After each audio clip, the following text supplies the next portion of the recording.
Je parais bien réel, n'est-ce pas?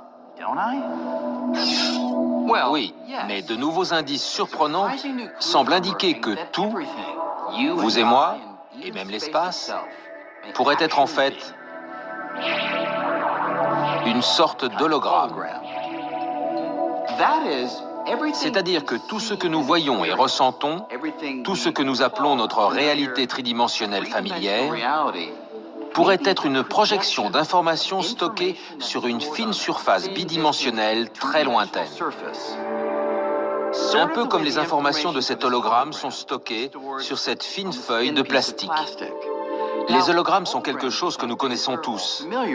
Ils sont utilisés comme dispositifs de sécurité sur nos cartes de crédit.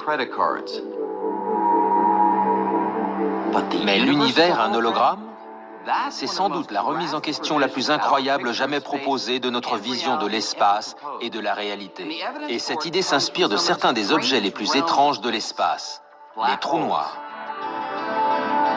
C'est une vraie rupture et c'est très difficile à appréhender.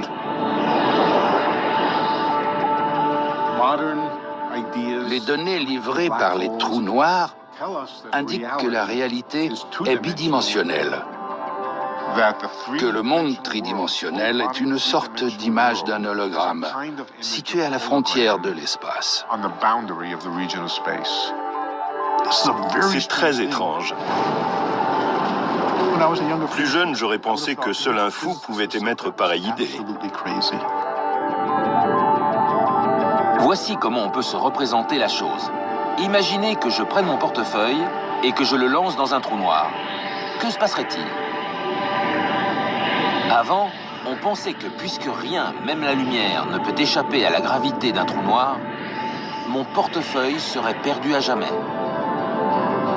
Mais il semble à présent que c'est peut-être plus compliqué que ça. Récemment, en étudiant les équations mathématiques qui décrivent les trous noirs, on a fait une curieuse découverte. Lorsque mon portefeuille disparaît dans le trou noir, il semble qu'une copie de toutes les informations qu'il contient soit étalée et stockée à la surface du trou noir, un peu comme les données enregistrées dans un ordinateur. Ainsi, au final, mon portefeuille existe en deux endroits. Il y a une version tridimensionnelle qui est perdue à jamais à l'intérieur du trou noir, et une version bidimensionnelle qui reste à la surface sous forme d'information.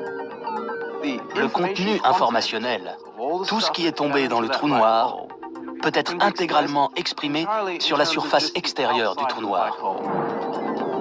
L'idée est donc qu'on peut savoir ce qui se passe à l'intérieur, rien qu'en se référant à l'extérieur. En théorie, je pourrais utiliser les informations qui sont à l'extérieur du trou noir pour reconstituer mon portefeuille. Mais voilà où ça devient vraiment fascinant. L'espace à l'intérieur d'un trou noir obéit aux mêmes règles que l'espace à l'extérieur d'un trou noir ou partout ailleurs. Donc, si on peut décrire un objet situé à l'intérieur d'un trou noir grâce aux informations stockées à la surface, il se pourrait que tout dans l'univers, les galaxies, les étoiles, vous et moi, et même l'espace, ne soit qu'une projection des informations stockées sur une lointaine surface bidimensionnelle qui nous entoure. Autrement dit, ce que nous prenons pour la réalité pourrait être une sorte d'hologramme.